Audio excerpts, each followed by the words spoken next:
За би та бүхэнд урд нь амьд вакцин ба үхэлсэн вакцин гэж ярьж байсан. Эцэст нь 3 дугаарт ген инженерчлийн вакцин гэж бий.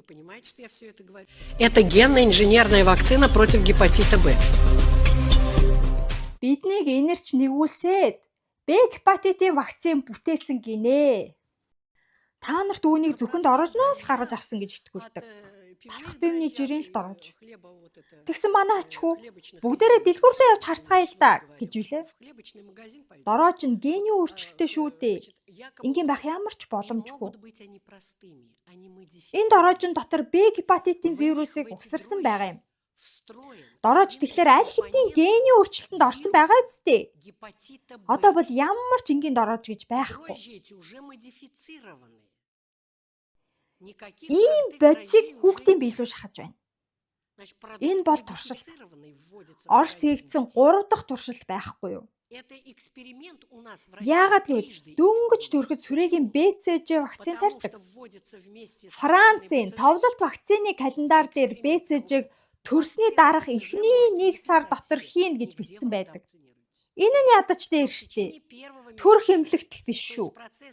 Учир нь нейрон процесс эхний 1 сарын турш үргэлжилдэг. 2 дугаарт төрөх эмнэлэгт хийгдэж байна. 3 дугаарт нийтээр нь хийж байна. Энэ буруу. Б гепатитын вакциныг зөвхөн насанд хүрэгчдэд, эрсдэлтэй бүлгийн хүмүүст л тарьдаг. Архаг Б гепатиттай эхээс төрсөн хүүхдийг вакцинтахгүй байх эсрэг заалттай. Өөрөөр хэлбэл HBS эсрэг төрөгч эерэг эхээс хүүхэд нь магадгүй төрөлхөөсөө халдаад төрсөн байж болно. Тэгэхээр хүүхдийн цуснд аль хэдийн Б гепатитын эсрэг бие эргэлдэж байгаа гэсэн үг. Ийм хүүхдийг вакцинтах хэрэггүй. Яах ёстойг бол би мэдэхгүй. Иймээс би жаахан бүдүүлгээр хэлье.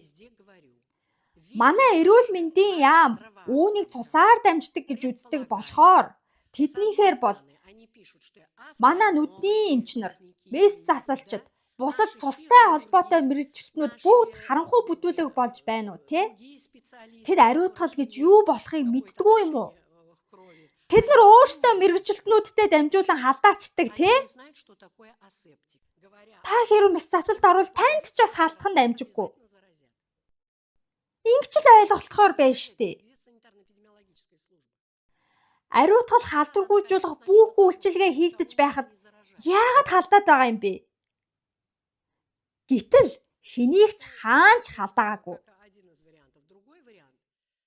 Энэ нэг вариант нь. Нөгөө вариант нь бол за би бүр бүдүүлгээр яриа уучлаарай. Манай охид төрөх эмнэлэгт няраа оронд байхасаа л халдвар аваад байгаа тул хамгаалт хийдэг. Яагаад гэвэл төрөх эмнэлэгт шууд бэлгийн хавьталд орохыг хичээдэг. Тэндээс бүр 20-30 партнер олцдог гэж байгаа.